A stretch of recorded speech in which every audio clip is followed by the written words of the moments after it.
월급을 내일부터 250만원 깎겠습니다. 내 짝꿍이 존경하는 어른의 얘기를 들려주었다. 그분은 한 회사에서 오래 일하셨는데 나이가 드니 회사가 월급을 내일부터 250만원 깎겠습니다. 그런 방식으로 나이 든 사람을 해고하고 있었다. 그런데 그 어른은 괜찮습니다. 계속 일하겠습니다. 라고 대답한 것이다. 그분은 어제는 350 받던 똑같은 일을 100만원을 받고 똑같은 태도로 일했다고 한다. 그것도 오히려 더 열심히 일했다고 한다. 직장도 봉사하는 마음으로 다니는 거죠.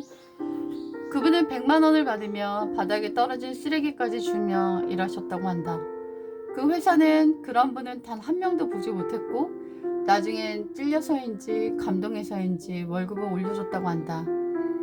너무 감동적인 이야기를 듣고 가슴이 설렜다. 어제까지만 해도 난 우울한 슬럼프에 빠져 드라마 구시의 대사처럼 넌 내가 뭐라도 하고 싶은 인간처럼 보이니? 라고 검은 연기를 뿜어내던 내 맘에 종달새가 지저귀는 기분이 든다. 소박한 부스를 받으며 더 열심히 일하던 그 어르신처럼 나도 더 열심히 일해야겠다. 감사합니다, 어르신.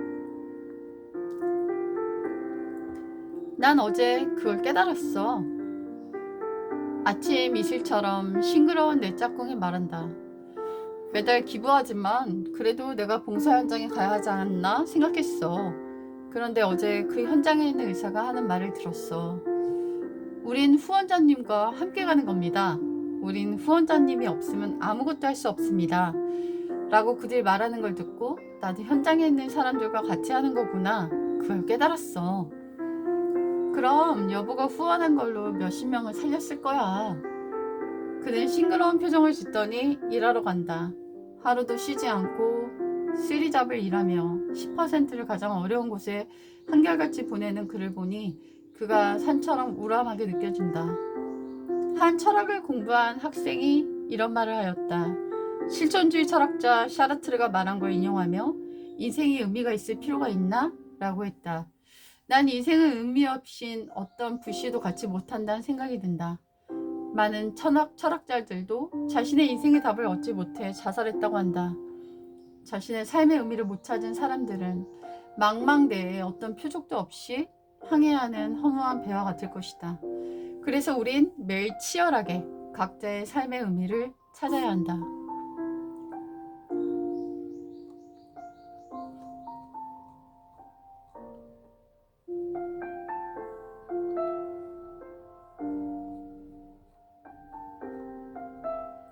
동물을 장난감처럼 버리는 것 같아요. 내가 참 기대하는 수업이 있다. 너무 깊은 생각을 가진 아이라서 그 아이랑 수업을 하면 그 애가 무슨 말을 할까 참 기대가 된다. 오늘도 아이는 너무나 깊은 생각을 얘기해서 깜짝 놀랐다. 동물을 장난감처럼 버리는 것 같아요. 실증나면 죽든 말든 버리는 것 같아요. 예전엔 가족처럼 죽을 때까지 돌봤는데 지금은 안 그런 것 같아요. 초등 3학년도 이런 생각을 하는데 어떻게 어른들이 무책임하게 생명을 버릴까? 나로 길을 걷다가 동물 인형이 버려진 걸 보고 마음이 아파 사진을 찍었다. 얼마 전 이케아 구경을 갔다 봤던 부드러운 인형이었다. 사람들이 안고 있는 걸 많이 봤다. 누군가의 변심으로 버려진 멀쩡한 인형을 보니 계속 마음이 안 좋았다. 뭔가를 만들고 버려지는 파괴되는 환경에 마음이 무척 안타깝다. 난 12년 전쯤 인형을 10개쯤 받아서 아이들을 다 나눠주고 2개를 여전히 잘 가지고 있다. 이름도 정해주어 포근아, 향기야 하면서 부르면서 우리 가족으로 같이 살고 있다. 심지어 인형인데도 버릴 수도 함부로 대할 수도 없다. 그런데 애완동물을 길에 버리고 심지어 직접 낳은 자식도 버리는데 인형쯤이야 우습게 버릴 거라고 생각한다. 작은 물건도 귀하게 여겨야 생명도 소중히 여기는 마음이 생겨 인간미를 잊지 않는 삶을 살아갈 수 있을 거라고 생각한다. 매일매일 인간미를 잃지 않게 노력해야겠다. 퉁퉁 부른 짜장면. 우리는 집에서 식사하는 걸 좋아한다. 옆 테이블에서 들리는 소음 없이 우리의 대화에 집중해서 먹을 수가 있고 일회용품을 전혀 안 쓸 수 있어서이다. 올해 짜장면을 안 먹어서 너무나 먹고 싶어 사러 갔다. 한 보따리 그릇들을 내어 담아오는데 단무지 포장된 것을 2차로 거절했다. 짜장 소스와 짬뽕 국물을 따로 비닐에 담아둔다는 걸 2차로 거절했다. 우리도 안다.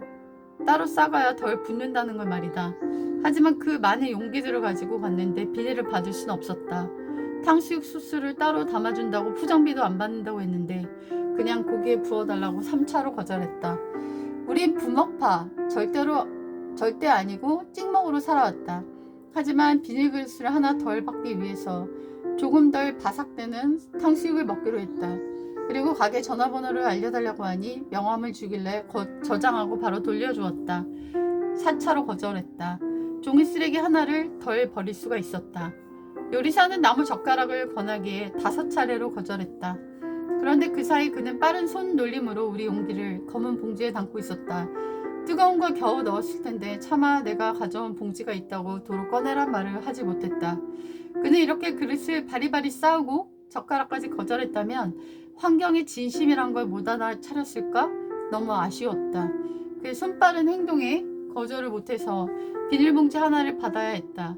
물샐 틈 없이는 방어해도 끝없이 들어오는 비닐의 공격에 한 방 맞아 속상하지만 그래도 열심히 그릇을 챙겨 가져가서 사온 것이 너무나 흐뭇하다. 식사 후 그릇을 닦는데 쓰레기가 없다. 바로 이 맛에 난 철컹거리며 그릇을 지고이고 음식을 사러 다닌다. 그들이 숙련된 손놀림으로 사용하는 포장용기에 담아줬다면 좀 더 가는 짜장면을 만날 수 있었을 것이다. 짜장면의 면발이 무척 두꺼웠지만 어떠랴 쓰레기가 없었는데 말이다. 쓰레기가. 깊은 아름다움. 하루에도 많은 사람들을 우연히 만난다. 그들은 각자의 아름다움을 갖고 있다. 각자의 얼굴과 체형, 말씨와 행동과 옷차림과 걸음걸이 등 그 사람이 어떤 사람인지를 알려준다. 내 취미는 걷기이다. 매일 10,000보 이상 비가 오나 눈이 오나 걷고 있다. 걷다가 많은 사람들을 보게 된다. 여러 외면들과 그들의 언행들. 하지만 기억에 남는 사람들은 많지가 않다. 그건 깊은 아름다움은 소수만 가지고 있기 때문이다. 보아서 흡족하다는 아름다움은 그저 외모에만 머무는 것은 아니다. 우리 세계를 흔들던 미남들이 행복한 결혼 생활에 실패한 경우를 종종 본다. 그들의 내면까지 흡족하진 않아서 그럴 것이다. 언젠간 소설을 쓰고 싶어서 여러 사람들의 유심을 관찰하는 나는 사람들을 보며 많은 생각을 한다. 요즘 가장 인상적인 사람은 3학년 나의 학생이었다.